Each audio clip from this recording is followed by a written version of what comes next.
જીપીએસસીની ભરતી હોય કે શિક્ષકની ભરતી હોય, ઓબીસી અને એસસી કેટેગરીને હંમેશા અન્યાય જ થયો છે. ચાલો શિક્ષક ભરતીમાં તો સમજી ગયા કે રોસ્ટરની ગોળી પાઈ દીધી કે રોસ્ટરમાં પ્રમાણે છે ઓબીસીની ને એસસી કેટેગરી છે એ બધાની ઓછી સીટ છે એટલે આ વખતે ઓછી આપી છે, તો જે ટકાવારી પ્રમાણ છે એ માન્ય નથી રાખ્યું, અથવા તો જે કાંઈ પ્રમાણે રોસ્ટર પ્રમાણે આવતું હતું એ પ્રમાણે કર્યું છે. તો શું આ જીપીએસસીની જે ખબર આવી છે તો એમાંય તો એવું જ હશે. જીપીએસસીમાં ક્યાં રોસ્ટર પ્રથા છે, છતાં પણ એમાં એસસી અને ઓબીસી વધારે નાપાસ થાય છે અને અન્ય દરેક પાસ થાય છે. તો એની વિશે આ જે કેસ સ્ટડી છે એની વિશે આપણે ચર્ચા કરીએ છીએ. તો કે આમાં તમે જોઈ શકો છો કે મૌખિક ઇન્ટરવ્યૂ વખતે જ્ઞાતિવાદી પ્રથા છે એ બની ગઈ છે. જીપીએસસી ઇન્ટરવ્યૂમાં એસસી અને ઓબીસી નાપાસ થાય છે, જ્યારે અન્ય છે એ તરત પાસ કરી દેવામાં આવે છે. અને એક કેસ સ્ટડી પણ છે અને માર્ક સાથે આમાં લખેલું છે કેટલા માર્કે કોણ પાસ થયું. જીપીએસસીમાં જે મૌખિક ઇન્ટરવ્યૂની પ્રથા હાલે છે એમાં જ્ઞાતિવાદી પ્રથા બની ગઈ છે. કેમ કે પહેલાં તો આપણને ખબર છે પ્રિલિમ્સ આવે પછી મેઇન્સ આવે, પહેલાં એમસીક્યુવાળી પરીક્ષા દેવાની પછી લેખિતવાળી પરીક્ષા દેવાની. હવે કંઈક આવડતું હશે તો જ પાસ થયા હશે ને. ઇન્ટરવ્યૂમાં જાય છે ત્યારે શું થઈ જાય છે કંઈ ખબર નથી પડતી, ઇન્ટરવ્યૂ જાય ત્યાં નાપાસ કરી દે છે. હવે એવો કેસ છે એ હમણાં તમને કહું આગળ. 10 વર્ષમાં કરાયેલી જે ભરતી હતી એમાં એસસી અને એસટી અને ઓબીસી આ ઉમેદવારોને છે હળહળતો અન્યાય થયો છે એવો આક્ષેપ છે એ ભરતી સમિતિ ઉપર લાગ્યો છે. તો એસસી એસટી ઓબીસી આ ઉમેદવારોને અન્યાય થાય છે એટલે ચેરમેન સહિત કાર્યવાહી બધા ઉપર થાય એવી માંગણી કરવામાં આવી હતી. કોને માંગણી કરી હતી? ડેડિયાપાડાના જે ધારાસભ્ય છે તે ચૈતરભાઈ વસાવા એમના તરફથી. તો અહીંયા તમને એક કેસ સ્ટડી આપ્યું છે એ તમે ધ્યાનથી જોજો. જીપીએસસીની ક્લાસની જાહેરાતોનું વિશ્લેષણ કરતાં આવું બધું ખબર પડે કે 12 ઉમેદવારો એવા હતા જેને લેખિત પરીક્ષામાં 412 માર્કથી 429 માર્ક આવેલા છે.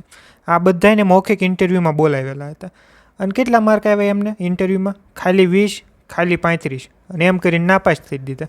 હવે જેને પ્રિલિમ્સ આપેલી છે, જેને મેઇન્સ આપેલી છે, બબ્બે પરીક્ષા પાસ કરીને છે એ સારા માર્કે આવી જાય તો મૌખિકમાં કેમ નાપાસ થઈ જાય છે? આ એવી રીતે એસસીનું એક છે કે એસસીના 12 ઉમેદવારો હતા એને લેખિત પરીક્ષામાં છે આ 387 અને 412 માર્ક મેળવ્યા હતા. તો ઇન્ટરવ્યૂમાં ખાલી 24 થી 52 માર્ક એટલા જ આપ્યા અને નાપાસ કરી દીધા. ઈડબ્લ્યુએસમાં 376 થી 389 માર્ક એટલા માર્ક મેળવ્યા હતા અને ઓછા માર્ક હતા અને ઇન્ટરવ્યૂમાં છે એ 70 થી 90 માર્ક આપીને એને પાસ કરી દીધા.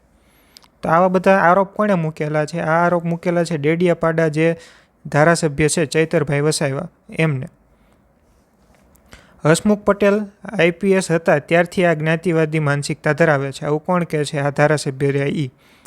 જીપીએસસી કમિટીના ચેરમેન અમદાવાદમાં મોક ઇન્ટરવ્યૂ રાખે છે, એટલે કે પરીક્ષા લેવાની હોય એના આગલા દિવસોમાં છે કંઈક પોતાના મોક ઇન્ટરવ્યૂ રાખે ને જેવા પ્રશ્ન પૂછવાના હોય એની જેવા અથવા તો એની જેવા કંઈક છે એ પ્રશ્નો પૂછે અને આઈડિયા આવી જાય કેવા પ્રશ્નો પૂછાશે તેટલી મહેનત કરવાની એવો છે આરોપ મૂક્યો છે. તો આ પેનલિસ્ટ જ નહીં ચેરમેન સામે પણ કાર્યવાહી થવી જોઈએ એવું છે એ ચૈતરભાઈ કહે છે. તો આપે ચીમકી ઉપકારી અને જીપીએસસીની કચેરી સામે છે એ વિરોધ પ્રદર્શન થશે એવું ચૈતરભાઈ વસાવા કહે છે. તો આવી કંઈક કેસ સ્ટડી છે. અમુક કેટેગરીને છે એ વધારે માર્ક આવ્યા છે, ઇન્ટરવ્યૂમાં ઓછા આવ્યા છે.